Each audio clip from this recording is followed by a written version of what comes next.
인데요. 주 안에서 평안하셨습니까? 이 추운 날 안방에 있지 않고 다른 곳에 가지 않고 예배하는 우리들을 하나님께서 축복해 주실 줄 믿습니다. 열애 전에 돌아가신 동화 작가 정채봉 씨가 지은 짧은 동화가 있습니다. 삶의 두 갈래 길이라는 동화가 있습니다.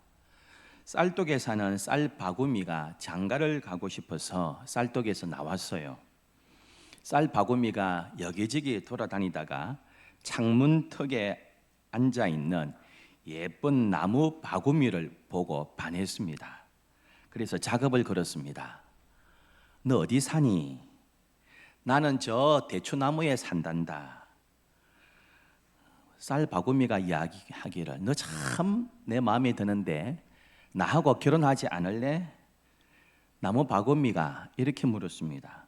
결혼하면 너 어디서 살 건데? 당연히 쌀독에서 살아야지. 먹을 것이 얼마나 많은데 먹을 걱정 전혀 안 해도 돼.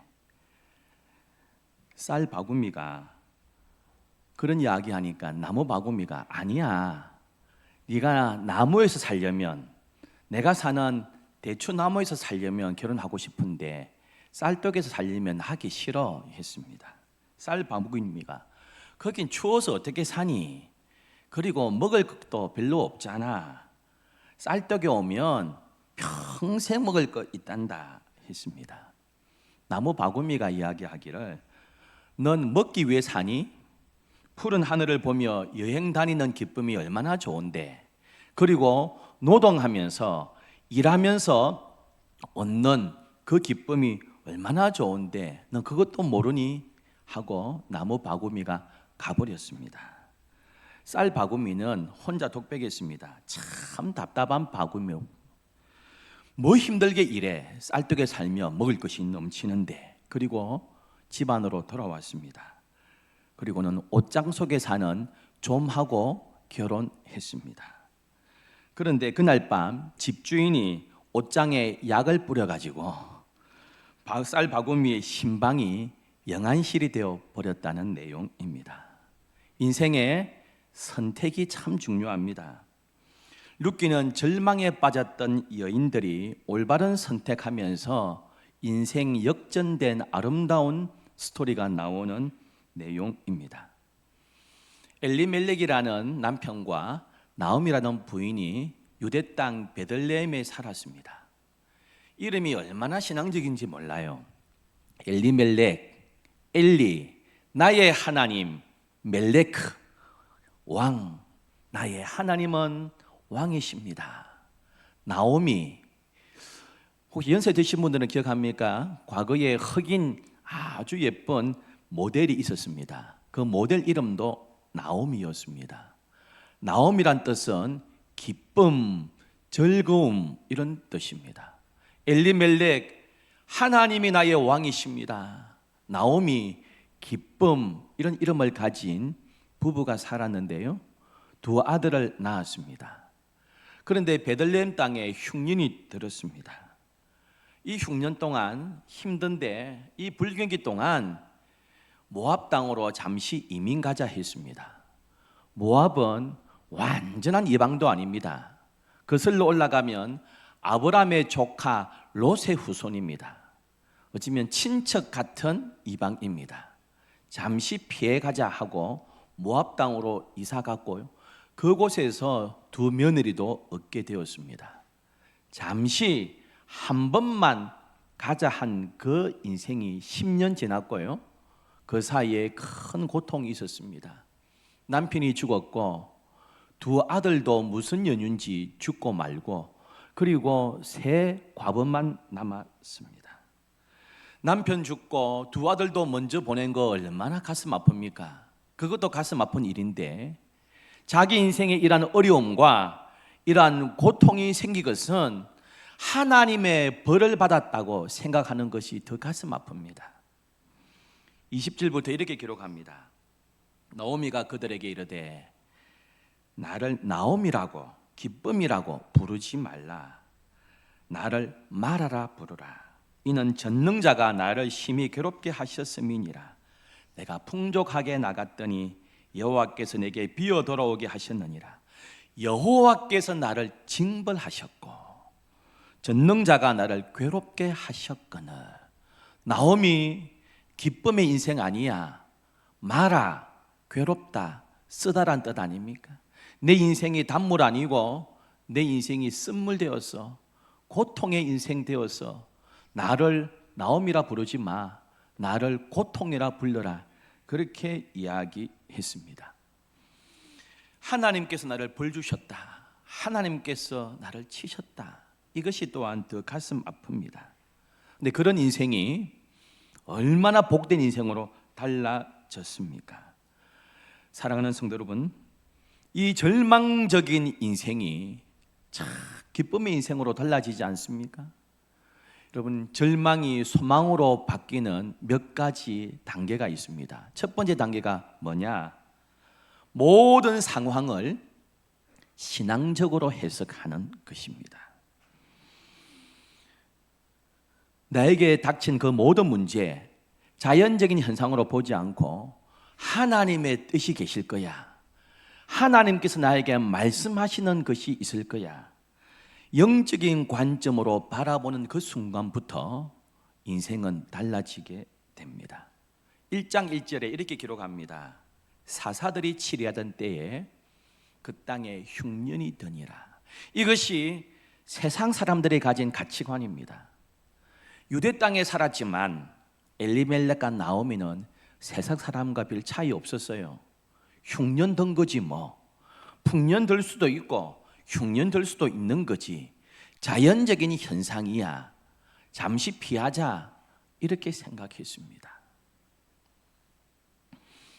사사들이 치리하는 때를 한마디로 표현하면 사사기 이렇게 표현합니다. 그 땅에 왕이 없으므로 사람들이 자기 소견에 옳은 대로 행하였습니다. 하나님의 말씀을, 하나님의 은혜를, 하나님을 왕 삼지 않고 하나님의 말씀을 기준 삼지 않고 자기 생각대로 내 기준대로 살았습니다.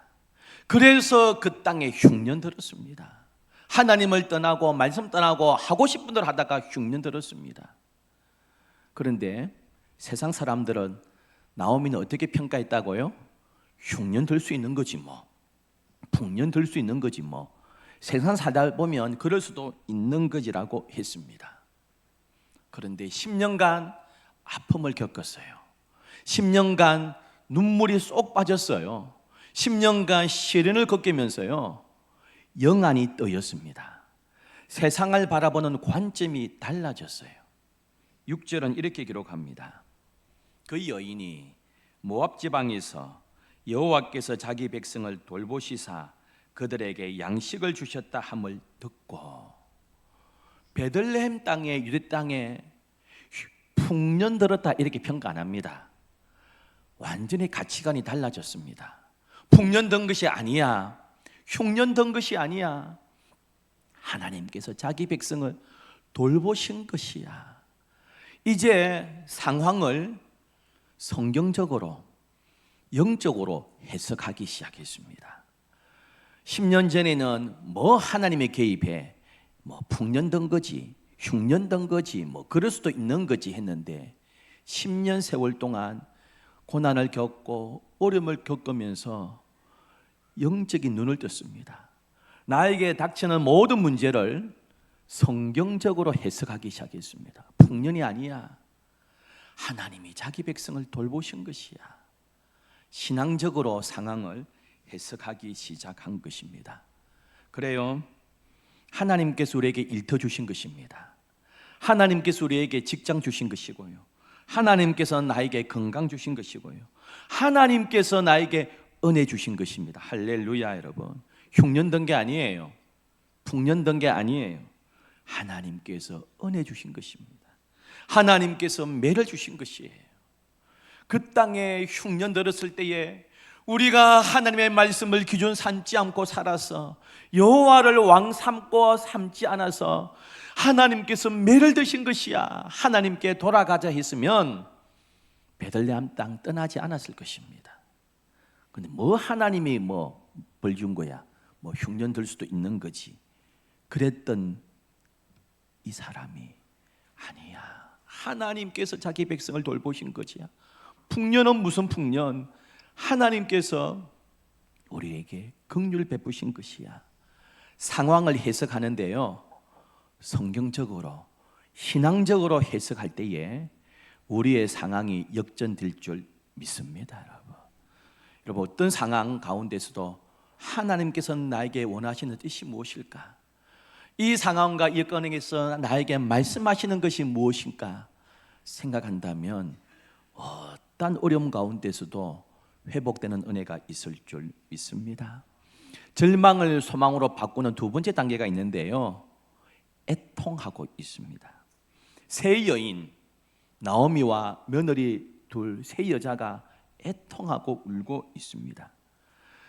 고향으로 돌아가야 되겠다는 마음 먹고 이 세 가부가 함께 울고 있습니다.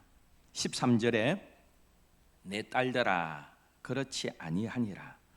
여호와의 손이 나를 치셨으므로 나는 너희로 말미암아 더욱 마음이 아프도다. 자기 과부된 것은 나이도 없으니까 그럴 수 있다 치지만 며느리 둘은 젊은 나이 아닙니까? 이렇게 이야기합니다. 나는 너희로 말미암아 더욱 마음이 아프다. 여호와의 손이 나를 치셨다. 너희들이 어려움 당하는 것은 나 때문이다. 여러분 이 말에는 회개가 포함된 겁니다. 하나님 앞에 회개하면서 나 때문에 너희들까지 고통당하는구나 하고 있습니다. 사랑하는 성도 여러분, 자신의 잘못된 결정 때문에 두 며느리가 실현당하는 것을 아파하면서 울고 있습니다. 놀랍게도요, 애통할 때에 하나님께서 우리를 회복시켜 주시는 은혜가 있습니다. 애통하고 울면 마음이 부드러워져요. 그리고 우리 영혼이 맑아집니다. 문학에서도 그런 용어가 있잖아요. 카타르시스라 합니다. 슬픈 영화나 드라마나 소설을 읽다가 눈물을 쏙 뺍니다. 감정이입이 되어서 그 영화를 보고 소설을 읽다가 펑펑 웁니다. 그럼 우리의 마음이 깨끗해집니다. 카타르시스를 하지 않습니까? 하나님 앞에서 애통하면요, 우리의 영혼이 맑아집니다. 애통하면 마음이 부드러워지고 회개하고 겸손으로 나아가고 애통하는 자를 하나님께서 긍휼하게 주시는 은혜가 있습니다. 이 여인은 애통하고 있습니다. 우리가 흘리는 눈물을 통해서 세상을 보면요, 달라집니다. 눈물을 통해 다른 사람을 보면 비판과 정죄 대신에 눈물을 통해서 옆 사람을 보면 긍휼과 사랑으로 보게 됩니다. 우리의 애통하는 슬픔을 통해 다른 애통하는 사람을 위로할 수 있습니다.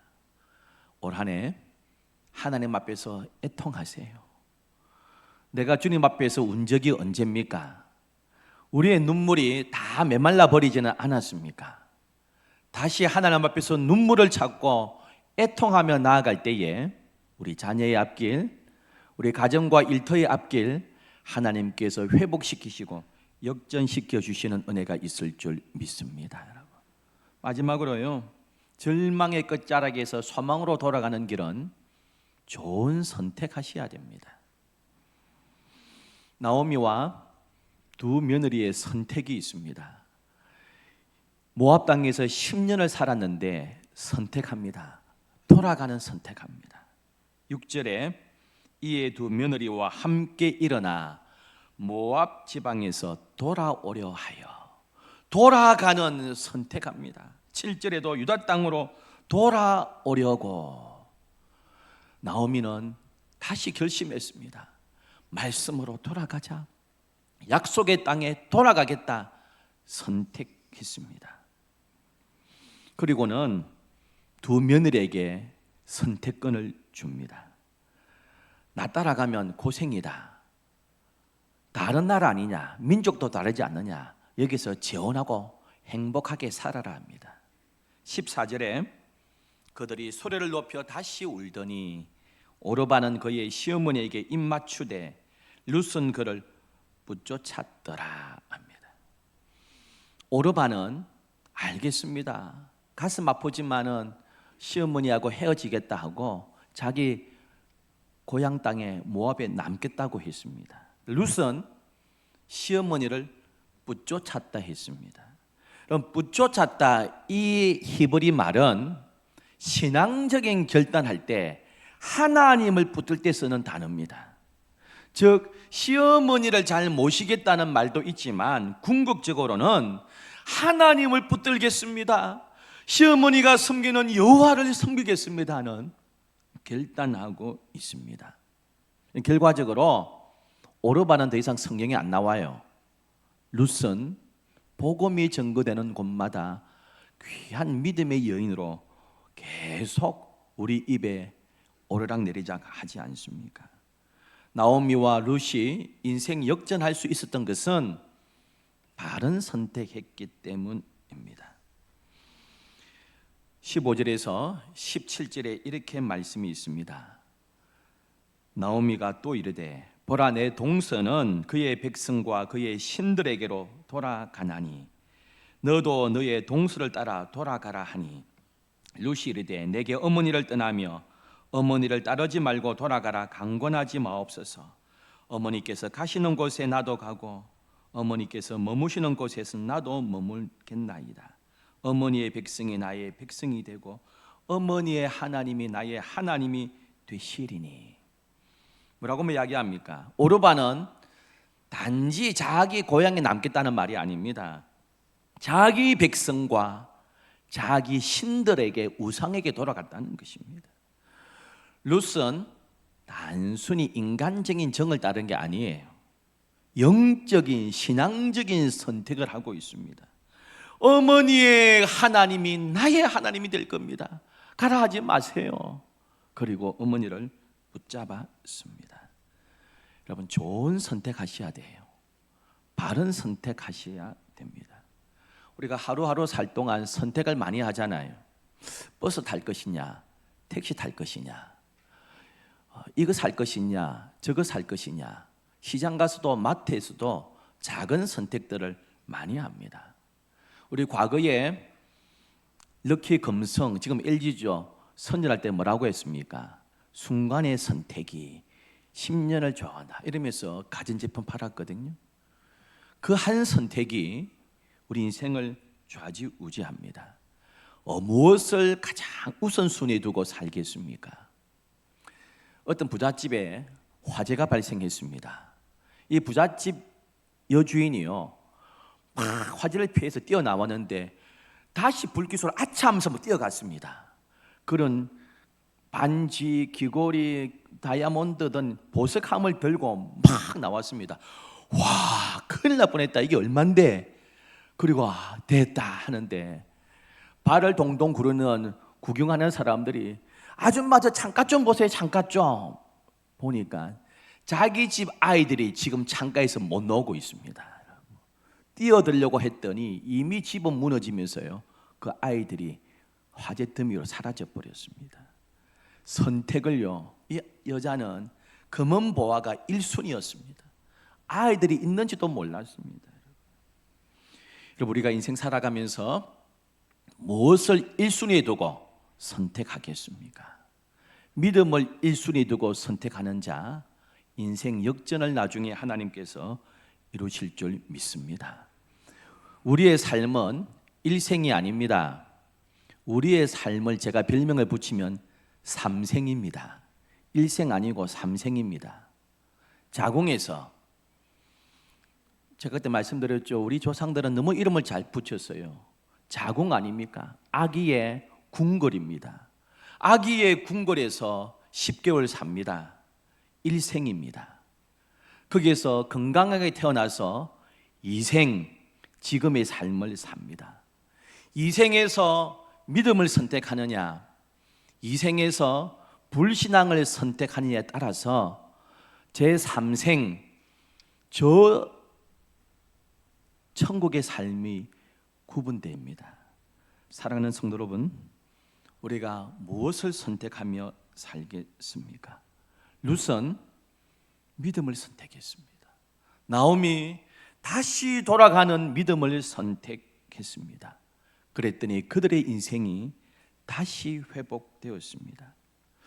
룻기에서 가장 중요한 단어를 하나 뽑으라면 헤세드입니다.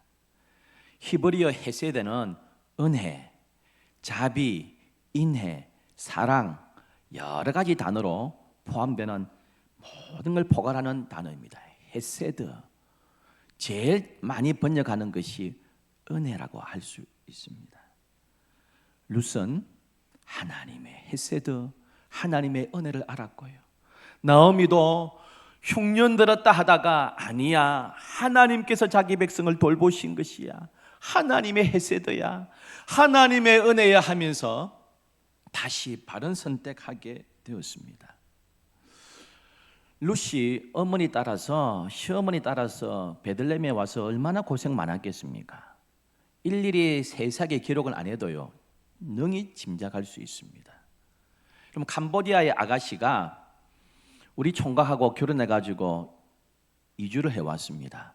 근데 몇 년이 안 돼가지고 남편이 병들어 죽었습니다. 그리고 시어머니하고 자기 혼자 남았습니다.